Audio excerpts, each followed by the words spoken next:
अस्सलाम वालेकुम। Yasin morning briefing में आपके साथ हाजिर हैं और आज इस हफ्ते का दूसरा वर्किंग डे मंगल का दिन है और आज तारीख है 19 नवंबर। Time is ticking down. ये साल ख़त्म होने में अब चंद दिन रह गए हैं, यानी अभी दिसंबर का महीना आएगा और उसके बाद ये नवंबर के कुछ आखिरी तारीखें चल रही हैं। टेक्निकल ग्राउंड पे बड़ी इंपॉर्टेंस होती है, जैसे कि मैं आपसे हमेशा ये कहता रहता हूँ कि डेली, वीकली और मंथली और क्वार्टरली और ईयरली क्लोजिंग जो आती है उसकी बड़ी इंपॉर्टेंस होती है। बहरहाल ये एक दूसरी बातें, लेकिन सबसे इंपॉर्टेंट जो खबर अभी मीडिया में सर्कुलेट कर रही है और वो है नवाज शरीफ का पाकिस्तान से चले जाना। ह्यूमैनिटेरियन ग्राउंड पे और मेडिकल ग्राउंड पे ये बहुत अच्छा काम किया नवाज शरीफ, इमरान खान ने ये काम किया या हमारी अदालतों ने काम किया, ये बहरहाल बहुत अच्छा काम किया, क्योंकि नवाज शरीफ के हवाले से बहुत दिनों से ये बातें बाज़गश्त कर रही थी, ये बातें हो रही थी कि जनाब उनको बाहर चले जाना चाहिए, उनकी जो सेहत है वो इस काबिल नहीं है कि उनका इलाज पाकिस्तान में हो सके। बहरहाल इसमें कुछ सरगोशियां हैं, कुछ बातें हैं, कुछ कॉन्स्पिरेसी है, वो व्हाटएवर जो कुछ भी है। लेकिन मैं समझता हूं कि पाकिस्तान से नवाज शरीफ का चले जाना ये बहुत अच्छी और खुश आइन बात है। एक मेडिकल ग्राउंड पे उनको जाने दिया गया है। अब बहुत सारी बातें लोग करते रहे कि जनाब ये एनआरओ दे दिया गया, नेशनल रिकॉन्सिलिएशन ऑर्डर पास हो गया, जो बैक इन हमने रिजीम में देखा परवेज मुशर्रफ के दौर में कि जरदारी साहब को और नवाज शरीफ साहब को और बहुत सारे पॉलिटिशियंस थे, उनको एनआरओ दे दिया गया था। आज अगर हम इन तमाम हालात व वाक़यात का जायजा लें तो हम ये समझते हैं कि ये एनआरओ वाली सिचुएशन जो परवेज मुशर्रफ के दौर में थी वो बड़ी ज़बरदस्त थी। उसकी एक वजह देखिए जो हमें समझ में आती है वो ये है कि अगर हम तमाम हालात व वाक़यात को और अगर हम ये समझते हैं कि फ़लाँ पॉलिटिशियन के ऊपर कुछ इल्ज़ामात हैं और उनसे जो है वो पैसे रिकवर होने चाहिए, बिलियंस ऑफ डॉलर उन्होंने लिए नहीं लिए, वो व्हाटएवर, वो अलहदा बातें हैं। लेकिन हम ये देखते हैं कि अगर हम किसी के ऊपर इल्ज़ाम लगाते हैं और उससे कुछ रिकवरी करने की कोशिश करते हैं तो हम अपनी पोटेंशियल एनर्जी को ज़ाया करते हैं। पाकिस्तान एक जरखेज मुल्क है, ना सिर्फ हम अपनी डिफरेंट जो हमारे यहाँ जो हम कहते हैं कि एग्रीकल्चरल लैंड है उस हिसाब से जरखेज, ना सिर्फ उस हवाले से हम जरखेज है, बल्कि Pakistan as a economically, as a technically और एज अ जितने डिफरेंट सेक्टर्स और फैक्टर्स आप उठा लीजिए, पाकिस्तान के अंदर बहुत ज्यादा पोटेंशियल मौजूद है। यहां पर लोग करोड़ों अरबों लोग जो है करोड़ों रुपए अगर वो गबन कर जाते हैं, खा जाते हैं, जो कि इल्जामात हैं, उसका हकीकत से कोई ताल्लुक है या नहीं है वो अलग बात है। लेकिन मेरा कहने का मकसद सिर्फ ये है कि अगर हम पीछे गड़े मुर्दे उखाड़ना शुरू कर देते हैं तो हम अपनी पोटेंशियल एनर्जी को जाया करते हैं। अब हम चाहे जितने billions and trillions of dollar के इल्जामात डिफरेंट पॉलिटिशियंस पर लगाते रहें और हम पलट के उनका जवाब देते रहें और उनसे रिकवरी करने की कोशिश करते रहें, तो मैं समझता हूं, ये मेरी पर्सनल असेसमेंट और पर्सनल स्टडी है कि हम अपनी पोटेंशियल एनर्जी को जाया करते हैं। हमें पीछे नहीं देखना चाहिए बल्कि हमें आगे देखना चाहिए, हमें फॉरवर्ड देखना चाहिए। सूरज जिस दिन तुलू होता है हमें उस तुलुए सूरज की तरह खुद कोशिश करनी चाहिए। जिस तरीके से एक किसान खेत में जाता है और वो कोशिशें करता है और वो कल्टीवेट करता है अपनी फसलों को और वो वहां से एक नई जिंदगी शुरू करता है। तो मैं समझता हूं कि पाकिस्तान के जितने भी हमारे पॉलिटिशियंस हैं जिनके ऊपर इल्जामात लगे हुए हैं, इमरान खान साहब हों या हमारी अदालतें हों, वो उनको एनआरओ दे दें और आज एक नए तुलुए सूरज के साथ, तुलुए आफ्ताब के साथ, तुलुए महताब के साथ हमें एक नई जिंदगी शुरू करनी चाहिए और पाकिस्तान को नई बुलंदियों तक छू जाने की कोशिश करनी चाहिए। अच्छा, अब ये तो सारी बात हो गई कि नवाज शरीफ के जाने के हवाले से। अब वो अदालत ने इजाजत दी या इमरान खान ने इजाजत दी वो अलग बात है, लेकिन मैं समझता हूं कि अब हमें पीछे घूम के, पीछे मुड़ के नहीं देखना चाहिए। हमें पाकिस्तान को एज अ नेशन, एक स्ट्रांग नेशन, हमें आगे की तरफ बढ़ना चाहिए और आगे देखना चाहिए कि हम अपनी जो खामियां हैं, जो कमियां हैं, जो हमारे जो ट्रेड डेफिसिट है, हमारा अकाउंट डेफिसिट है, हमारा करंट डेफिसिट है, उसको बेहतर कैसे किया जा सकता है, हमें इसकी अब आगे कोशिश करनी चाहिए। मेरी स्ट्रीमलाइन मीडिया वालों से भी यही दरख्वास्त है कि आप सिर्फ 3-4 पॉलिटिकल फिगर्स को आप ना दिखाया करें पिछले हफ्ते भी मैंने आपसे ये बयान किया था कि 11 नवंबर को दुनिया की एक तारीख रकम हो गई, यानी 11 जैक मा alibaba.com ने 24 घंटे में ऑनलाइन शॉपिंग करके 38 बिलियंस ऑफ डॉलर की शॉपिंग कर दी एक दिन के अंदर। हम इतने बिलियंस एंड ट्रिलियंस डॉलर एक दिन में कमा सकते हैं। हम क्यों पीछे पड़े हुए हैं कि जनाब ये पॉलिटिशियंस हैं, इन्होंने इतना पैसा खा लिया, पाकिस्तान को नुकसान हो गया। भाई हो गया, खत्म करो।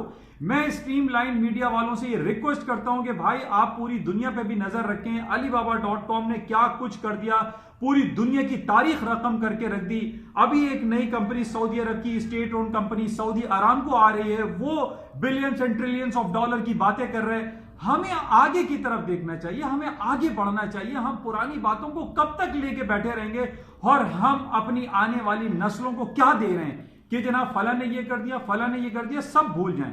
मैं ये कहता हूं कि हमें कुछ सबक सीखना चाहिए, अपने इंटरनेशनल जो फॉलोअर्स हैं उनसे हम सीखें, हम जैक मा से सीखें, हम जेफरी बेजोस से कुछ सीखें, हम बिल गेट से कुछ सीखें, हम बर्कशायर हाथावे के वॉरेन बुफे से कुछ सीखें। हम उन लोगों से कुछ सीखने की कोशिश करें, ना सिर्फ हम ये कोशिश में लगे रहें कि जनाब फला ने ये कर दिया, फला ने यूं कर दिया।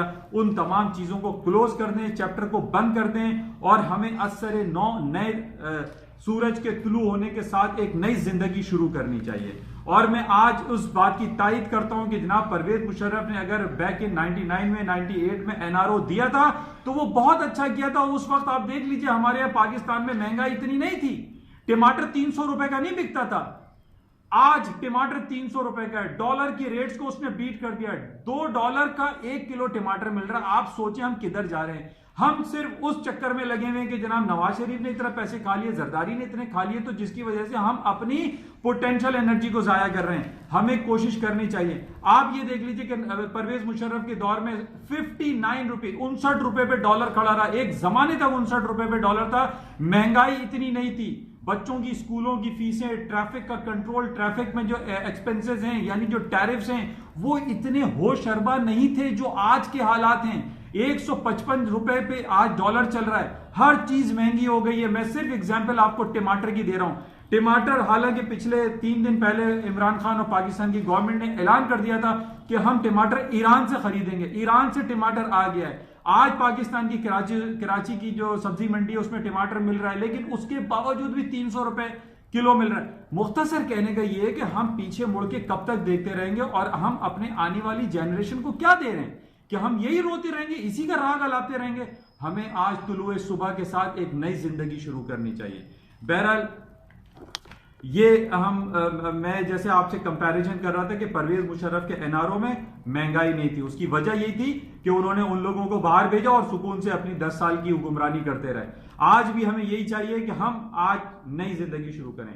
बहरहाल पाकिस्तान स्टॉक एक्सचेंज की हम बात कर लेते हैं और वो सिलसिला यह है कि जिस तरीके से पिछले 15-20 दिन से मैं आपसे कह रहा हूं कि पाकिस्तान स्टॉक PSX में तेजी का रुझान बरकरार है और उसकी वजह यही कि हमारे पास जो डिफरेंट इकोनॉमिक इंडिकेटर्स है वो बड़े खूबसूरत आ रहे हैं, बड़े जबरदस्त आ रहे हैं। और अब मैं समझता हूं कि नवाज शरीफ के जाने के बाद ये इंडिकेशन मैं आपको दे रहा हूं कि और हालात बेहतर हो रहे हैं और हमें अपनी जो मैं आपसे पोटेंशियल एनर्जी की बात कर रहा हूं, हमें अपनी पोटेंशियल एनर्जी को पॉजिटिवली उसको एक्टिवेट करना चाहिए। हमें पीछे पलट के नहीं देखना चाहिए। जिस तरीके से मैंने पिछले दिनों आपसे ये कहा था कि पाकिस्तान का PSS इंडेक्स में जो ट्रेजरी बिल है वो अपनी तारीख की बुलंद तरीन सतह पर था। 713 मिलियन ऑफ डॉलर के हमारा फिस्कल, हमारा जो फॉरेन इन्वेस्टमेंट थी 713 मिलियन ऑफ डॉलर की थी। हमारा ट्रेड डेफिसिट जो है 34-35% डिक्लाइन कर गया। ये पॉजिटिव इंडिकेशन है। हमारा स्टेट बैंक और डिफरेंट बैंक्स में हमारे foreign currency reserve 15.5 billion of dollar तक पहुंच गए। ये 25.5 बिलियन भी डॉलर हो सकते हैं। ये उसी वक्त हो सकते हैं जब हम पीछे पलट के ना देखें, हम आगे की तरफ देखें, आगे की सोच। और इसी तरीके से जो आज भी हमारे पास डिफरेंट रिपोर्ट्स आ रही हैं उसमें यह कहा जा रहा है जैसे NSS नेशनल सेविंग स्कीम में इंटरेस्ट रेट 2 से 3% डिक्लाइन कर दिया गया था। अभी 22 तारीख को 22 नवंबर को हमारे पाकिस्तान कि स्टेट बैंक की मीटिंग है जिसमें वो मॉनेटरी पॉलिसी अनाउंस करेंगे 22 नवंबर को, और ये कहा जा रहा है तकरीबन 1% पाकिस्तान का इंटरेस्ट रेट जो कि 13.25% चल रहा है वो 11.25 या 12.5% या 12% तक आ सकता है। ये भी आपके लिए बहुत बेहतरीन होगा पाकिस्तान स्टॉक मार्केट के लिए। इसी तरीके से आज एक गुड न्यूज हमारे पास जो डॉन में आर्टिकल लगा हुआ है कि करंट अकाउंट जो है हमारा राइज हो गया, हमारा करंट राइज हो गया, सरप्लस में हम चले गए, जो कि बहुत अच्छी इंडिकेशन है। और उसमें यह कहा जा रहा है कि इस अक्टूबर के महीने में हमारे पास 99 मिलियंस ऑफ डॉलर का इजाफा हुआ है। ये देखिए बहुत अच्छी बात है। पाकिस्तानी स्टॉक का बढ़ना हमारी ये शहरग है। पाकिस्तान स्टॉक पीएसएक्स का किसी भी मुल्क का जो बोर्ड्स होता है, जो स्टॉक मार्केट होती है, वो उसका इंडिकेटर होता है, उसका बैरोमीटर होता है कि पाकिस्तान की कि किसी भी इकोनॉमी कहां चल रही है। आज हम देख रहे हैं अमेरिका की स्टॉक मार्केट तारीख की बुलंद तरीन सतहों पर चल रही है, तो वो हालात बेहतर है। तो ये पाकिस्तान का करंट अकाउंट राइज हो जाना ये बहुत खुशाइन बात है। इसी तरीके से पाकिस्तान में फॉरेन इन्वेस्टमेंट जंप कर गई है 238%। फॉरेन डायरेक्ट इन्वेस्टमेंट 238% पाकिस्तान का बढ़ गया है। ये देखिए पॉजिटिव इंडिकेशन आ रही है। आज नवाज शरीफ चले गए, मैं समझता हूं कि ये 238 क्या, ये 500% इंशाल्लाह इसमें इजाफा होगा।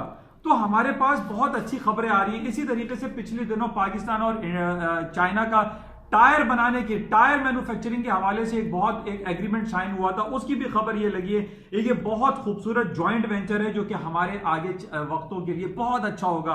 और ये हमारे जो रजाक साहब हैं, जो कॉमर्स एंड इन्वेस्टमेंट के एडवाइजर हैं इमरान खान के, उनका तरफ से ये बयान आया कि इट्स अ बहुत पॉजिटिव इंडिकेशन है। कल रात को जो आपकी पीएसएक्स मार्केट बंद हुई थी वो 828 पॉइंट के बुलंद तरीन सतह, जो कि 29 महीने का हाईएस्ट था, यानी 2.5 साल के बाद पाकिस्तान स्टॉक एक्सचेंज में एक इंजेक्शन लगा है, एक पोटेंशियलिटी का इंजेक्शन आया है, जो कि काफी बेहतर हालात लग रहे हैं। तो मेरा मुख्तसर आप तमाम लोगों से ये कहना है कि हालात बेहतरी की तरफ जा रहे हैं। पीछे पलट के ना देखें कि जनाब नवाज शरीफ ने क्या किया और जरदारी ने क्या किया, जो कि इल्जाम तराशियां हैं। हमें आगे की सोचनी चाहिए, हमें आगे देखना चाहिए, हमें उन अक़वाम से सोचना चाहिए, उन लोगों को देखना चाहिए, उन कौमों को देखना चाहिए, उनसे कुछ सीखना चाहिए कि वो इतनी तरक्की की राहों पर कैसे पहुंच गए। वो पीछे देख देख के नहीं पहुंचे, बल्कि आगे की सोच, आगे की तरफ देखते हैं, जिसकी वजह से आज हम देख रहे हैं कि वो दुनिया के फ्रंट लाइन पर मौजूद हैं। बहरहाल अभी भी जो मेरे पास इंडिकेशन है वो यही है कि पाकिस्तान स्टॉक एक्सचेंज में इन्वेस्टमेंट करनी चाहिए। पाकिस्तान स्टॉक एक्सचेंज पीएसएक्स बहुत हायर साइड पे जा रहा है और तकरीबन 10,000 पॉइंट इंडेक्स जो है वो बढ़ चुका है। 53,000 से 28,000 गया था, 28,000 से आज 38,000 प्लस हो गया है। अभी एक साहब ने मुझसे पूछा था कि यासिन भाई क्या लगता है और मार्केट में क्या कुछ होगा, तो मैं टेक्निकल ग्राउंड पे ये देख रहा था कि 41,000 तक इसका टेक्निकल ग्राउंड पे, जो कि 200 डेज 400 डेज जो मूविंग एवरेजेस हमारे पास होते हैं, उसमें 41,000 तक का पोटेंशियल फिलहाल मौजूद है। उससे ऊपर भी जा सकती है, 45,000 50,000 भी जा सकती है। लेकिन मार्केट में जो सबसे ज्यादा इंपॉर्टेंट जो टेक्निकल ग्राउंड पे मुझे दिखाई दे रहा है वो 41,000 का पीएसएक्स या केएसी 100 इंडेक्स का लेवल मौजूद है। अच्छा, इसके अलावा हम बात कर लेते हैं कुछ इंटरनेशनल मार्केट के हवाले से।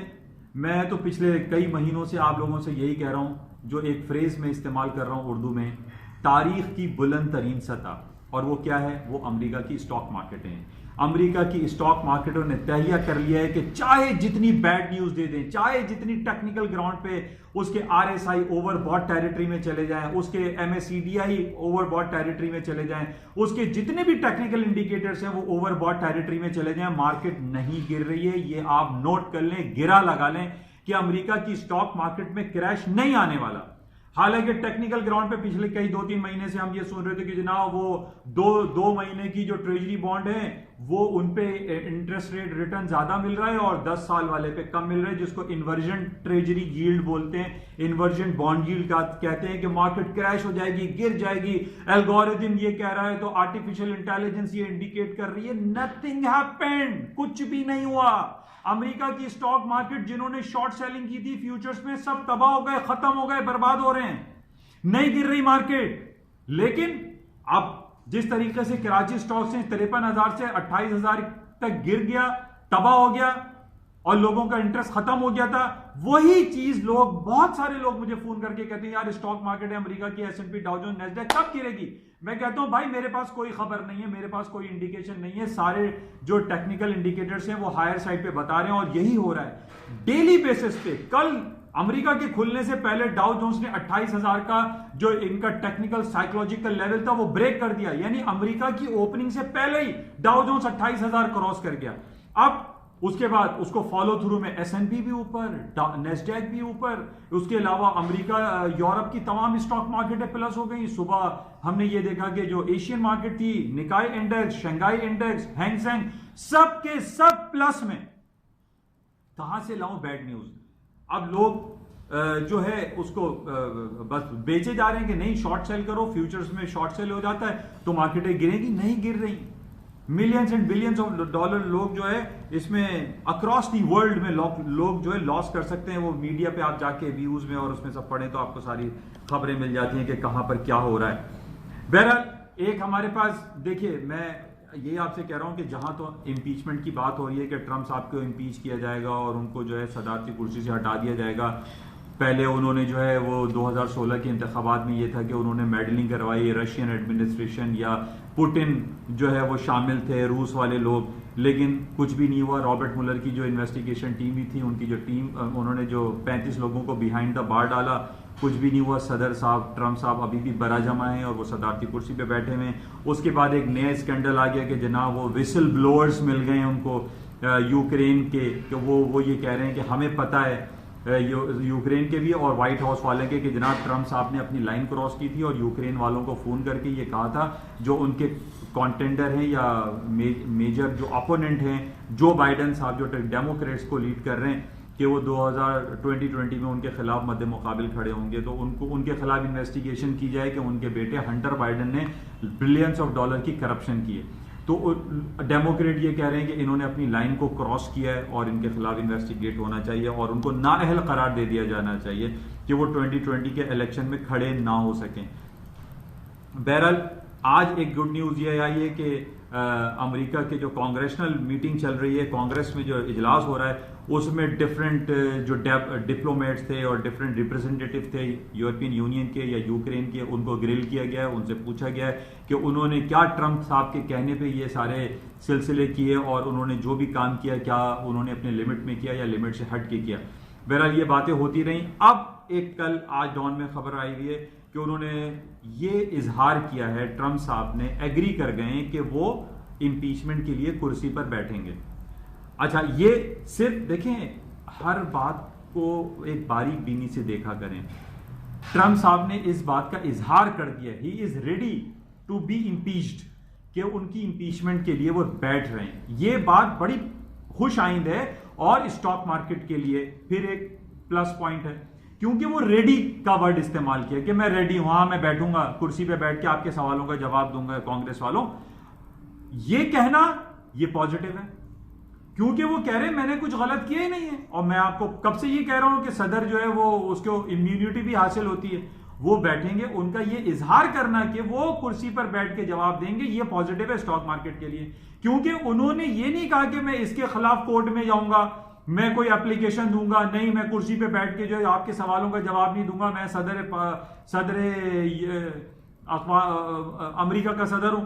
तो ये अल्फाज अदा करना कि जनाब मैं इंपीचमेंट के लिए राजी हूं, स्टॉक के लिए प्लस है। स्टॉक मार्केट नई हाई बना देंगे। आज सुबह से देख लीजिए जो ग्लोबेक्स फ्यूचर्स मार्केट चल रही है अमेरिका की, सब प्लस है, दमादम मस्त कलंदर चल रहा है। तो अमेरिका की तारीख की बुलंद तरीन सतहों को रोज बनाती है, पुराने रिकॉर्ड तोड़ती है और हाई पे हाई बनाती चली जा रही है। नीचे आने की कोई टेक्निकल इंडिकेटर सारे फेल हो चुके हैं सेलर्स के लिए। बायर के लिए अभी भी बहुत अच्छी बात है कि बाय जो लोग कर रहे हैं, बड़ा मुश्किल काम है इस लेवल पे जब RSI आपका 87 पे खड़ा हुआ हो। यही हालत अभी पाकिस्तान स्टॉक की है कि 87, 90 पे इसका PSX जो है वो आपका RSI 90, 87, 82 पे चल रहा था कल। लोग कह रहे थे कि ना PSX बेचो, आज नहीं बेच रहे, अभी भी 100-150 पॉइंट मार्केट प्लस है। इंडिकेटर्स फेल हो जाते हैं सेलर के लिए, बायर के लिए भी फेल होते हैं, लेकिन आप उल्टी गाड़ी में बैठे हुए, मार्केट ऊपर जा रही है आप बेच रहे हैं। आपको जाना लाहौर है, आप पेशावर की ट्रेन में बैठे हुए और दुआएं कर रहे हैं कि या अल्लाह मुझे जो है वो लाहौर पहुंचा दे। तो भाई ट्रेन तो सही पकड़ो, तो ट्रेन सही पकड़ेंगे तो हम पेशावर पहुंचेंगे या लाहौर पहुंचेंगे, जहां wherever you want to go. तो हम उल्टी गाड़ी में बैठ जाते हैं। तो बहरहाल ये सिलसिला है, पूरी दुनिया की स्टॉक मार्केटों में तेजी है, सऊदी अरामको की खबरें चल रही हैं। अच्छा, स्टॉक मार्केट के और ऊपर जाने की जो वजह है वो ये वजह है कि कल एक बड़ी खुशखबरी आई। 2.5 साल हो गए हैं अमेरिका के सदर डोनाल्ड ट्रंप साहब ने फेडरल रिजर्व बैंक के चेयरमैन जेरेमी पावेल को अपॉइंट किया था, और 2.5 साल में दूसरी मीटिंग हुई है कल सुबह। अब हमें यह पता है कि जनाब ट्रंप साहब जो है वो स्कोल्ड करते रहते हैं, डांटते रहते हैं, वो डांट पिलाते रहते हैं, अबे तूने ये क्या कर दिया, तूने 1% इंटरेस्ट रेट क्यों नहीं डिक्लाइन किया। अब ये बातें ट्रंप साहब डांट रहे हैं, लिटरली डांट रहे हैं कि जनाब 25 बेसिस पॉइंट इंटरेस्ट रेट क्यों कम किया, 1% करो, 8 आने करो। अब कल उनकी मुलाकात हुई, दोनों ने गले भले लगाए एक दूसरे को, तो ये भी एक बड़ी पॉजिटिव है, एक खुशाइन बात है कि फेडरल रिजर्व बैंक का चेयरमैन और ट्रंप साहब आपस में बगलगीर हुए हैं और मुलाकातें की हैं।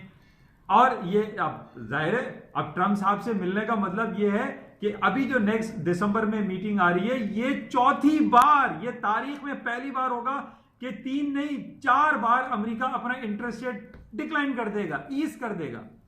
ये इंडिकेशन है ट्रंप साहब का और जेरेमी पावेल का गले लगना, बगलगीर होना और 2.5 साल में दूसरी मीटिंग होना, ये बड़ी खुशाइन बात है। और इसमें आपको स्टॉक मार्केटें और ऊपर चली जाएंगी।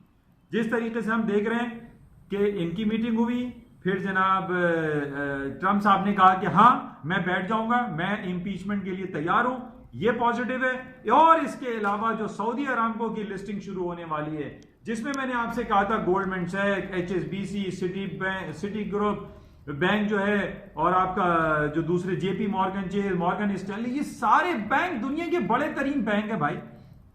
अब जब 1.7 या 2 ट्रिलियन डॉलर की पब्लिक IPOs आएंगे, तो ये IPOs को काम करने वाले तो यही सारे बैंक है, इनमें भी एक इंजेक्शन लग जाएगा। तो बहरहाल मेरे पास कहीं कोई बैड न्यूज अवेलेबल नहीं है। सिर्फ मैं बैड न्यूज आपको मैंने कहा था कि बार्सिलोना, बैरूत और बगदाद, कश्मीर और हांगकांग के जो पुराने सिलसिले हैं, यहाँ थोड़ी सी टेंशन चल रही है, लेकिन ये इसको हम ये नहीं कह सकते कि इन बेसिस पे स्टॉक मार्केटें क्रैश हो जाएंगी। स्टॉक मार्केट क्रैश होने के लिए कोई बहुत बड़ी खबर चाहिए। अब कहां से लाएं बैड न्यूज? पिछले 11 नवंबर को जैक मा ने $38 बिलियन की 24 घंटे में शॉपिंग कर दी। क्या ये बैड न्यूज है? ये तो कितनी जबरदस्त खबर है। बहरहाल थोड़ी सी बड़ी हो गई, आज 22 मिनट हो गए, सॉरी फॉर दैट। लेकिन ये है कि थोड़ा सा आप लोग अपने सहूलत से सुन लिया करें, इसमें 2-3 पॉइंट ऐसे होते हैं जो कि आपको क्लिक कर सकते हैं। अच्छा, गोल्ड की मार्केट है, वही आखिर में बता दूं कि 1440 और 1480 के दरमियान घूम रही हैं। अभी भी 1467, 68 या 72, 73 मार्केट चल रही है, 1480 का लेवल है, इसको हम देखते हैं। बाकी तेल की कीमतें वही $57 पे चल रही हैं, इसमें भी कोई खास रेंज नहीं है। $58 के ऊपर अगर तेल की मार्केटें निकली, जिसमें दिखाई दे रहा है कि ये ऊपर की तरफ जा सकता है, लेकिन फिर मैं आपसे यही कहूंगा कि IPO तो इशू हो रहे हैं सऊदी अरामको के, लेकिन लोगों का इंटरेस्ट इतना फिलहाल मुझे दिखाई नहीं दे रहा। उसकी एक वजह ये हम कह सकते हैं कि IPO जो सऊदी अरामको के आ रहे हैं, वो सिर्फ सऊदी नेशनल के लिए आ रहे हैं, वो इंटरनेशनल लेवल पे अभी उसके IPOs अनाउंस नहीं किए हैं, और वो भी सिर्फ 1.5% टोटल वर्थ का हो रहा है। तो ये बहुत एक लिमिटेड IPOs होंगे फिलहाल, जिसकी वजह से इतना ज्यादा तेल की कीमतें ऊपर की तरफ नहीं जा रही, क्योंकि जो मैंने आपसे कहा था कि इलेक्ट्रॉनिक व्हीकल्स और बैटरी की गाड़ियां आ रही हैं, जिसकी वजह से इसकी IPO में ज्यादा जो है इंटरेस्ट लोगों का दिखाई नहीं दे रहा है। बहरहाल बहुत सारी बातें हो गई, और इंशाल्लाह राब्ते में रहते हैं और देखते हैं आज मजीद मार्केट में क्या खबरें होंगी। जाते हुए मैं आपसे फिर ये कहूंगा कि इस यूट्यूब चैनल को प्लीज सब्सक्राइब जरूर करें, क्योंकि उर्दू सहल अंदाज में लोगों को थोड़ा सा एक आइडिया हो जाता है कि what is happening around us, और पूरी दुनिया की मार्केटें किन लेवल्स पे चल रही है। इंशाल्लाह राब्ते में रहेंगे। सॉरी फॉर के कुछ थोड़ी लंबी हो गई। Thank you.